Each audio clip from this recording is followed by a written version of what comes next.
नमस्कार दर्शक बंधु मु जयप्रदा साइना किचन को आपण मानकु स्वागत जनाऊँगी। आज मु आपण मानकु कांजी बनैकी देखैबी। ओडिशार बहु पुराणा और पारंपरिक रेसिपी मध्यरु एहा होची अन्यतम। एहा होची शरीर पई बेस लाभदायक। एहाको बनैबा प्रणाली होची टिके भिन्न। एहाको खरा दिने बनैले 4 दिन लागि थाए, कारण 4 दिन रे कांजी जेतिकी खटा रहबा दरकार सेतिकी खटा हेई जाई थाए। शीत दिने एहाको कले 6 रु 7 दिन लागि थाए, कारण शीत दिने कांजी खटाइबा पई अधिक दिन लागे। तेबे आसंतु एबे आमे आरंभ करिबा आमर कांजी। प्रथम दिन रे प्रथमे चुली रे जाळ देई करेई बसैची।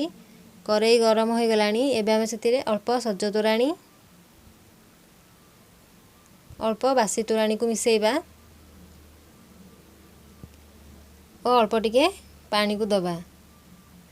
एबे किछि वेजिटेबल्स काटी रखिथिली ताको पकेइबा। अल्प फूलकोबी, 3-4टी बीन, गोटे छोटो सारू, गोटे छोटो आलू, गोटे मूला, गोटे छोटो बाईगण, 3-4टी सिंब को पकेइबा। एबे हमें सेतिरे गोटे चमच हल्दी पाउडर को पकेइकी ताको 15 मिनिट सिझिबा पई घोड़ेई दबा।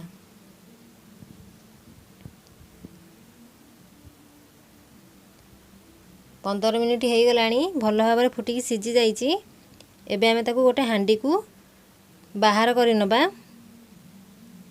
हांडी को बाहर करिकी टिके ठंडा हो गला परे ताको घोड़ेइकी द्वितीय दिन पाई रखि नबा। द्वितीय दिन रे आमे कांजी रखिथिबा हांडी को आनिबा। देखिबे ता ऊपरे सर भलिया पड़िकी पानी जमी थबो। ऊपर पानी को आमे गोटे बाउल को बाहर करि नबा। एबे ताको चुली रे बसेइबा। टिके फुटी गला परे पूर्व भली अल्प सज्ज तोराणी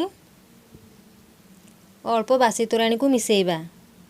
एबे ताको 15 मिनिट भल भाव में फुटिबा पई छाड़ी दबा। 15 मिनिट हो गलानी। भल भाव में फुटी जाइए। एबे आमे ताको पूर्व भली चुली रु ओल्हेइकी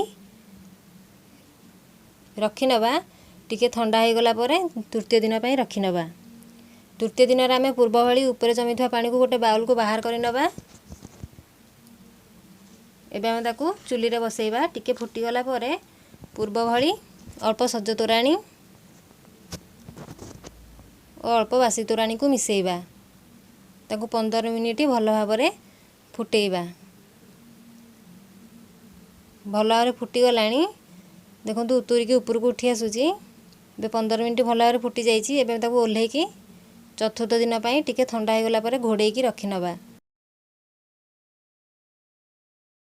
चतुर्थ दिन रे आमे पूर्व भली ऊपर जमिथवा पानी को गोटे बाउल को बाहर करि नबा। एबे तो 3-4 दिन हमर कांजी सिझिकी रहिची। चतुर्थ दिन रे आमे ताको छुंक दबा। मु एठी 4-5 जन लोक हिसाब रे कांजी छुंक दबा पई आनिची। बळका कांजी को ता पर दिन छुंक दबा पई रखि नेइची।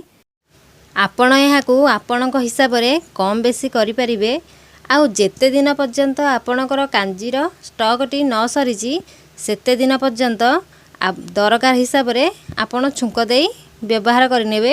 आउ बाकी स्टॉकटी को टिके फुटेई ठंडा हो गला परे घोड़ेई रखिनेबे, नहले स्टॉकटी खराब होई जिवो। करेरे तेल देई मु गोटे चमच पंच फुटण पकेइची।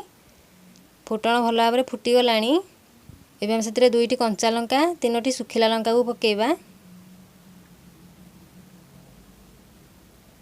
लंका टिके भल भाव में फुटी जाइए।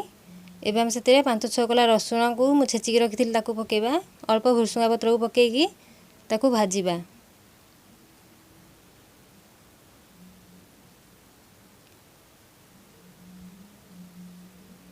रसुण हमर भाजी आसलानी।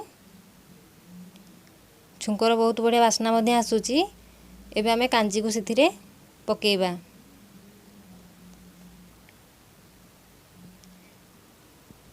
एबे हम सेतिरे स्वाद अनुसार लूण को पकेइबा। लूण को पकेई ताको भल भाव में मिसेई नबा। कांजी को टिके फुटिबा पई छाड़ी दबा।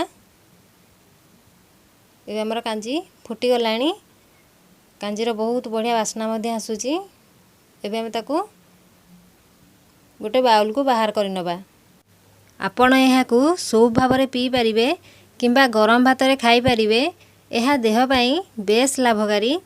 এই ରେସିପିଟିକୁ ଆପଣମାନେ ଘରେ ନିଶ୍ଚୟ ବନାନ୍ତୁ। କେମିତି ଲାଗିଲା ପ୍ଲିଜ୍ ଆପଣମାନେ ମୋତେ କମେଣ୍ଟ ବକ୍ସରେ ଜଣାନ୍ତୁ।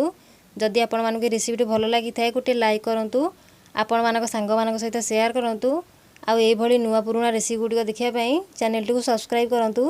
ଏବେ ସାଇନା କିଚେନକୁ ବିଦାୟ ଦିଅନ୍ତୁ। ନମସ୍କାର।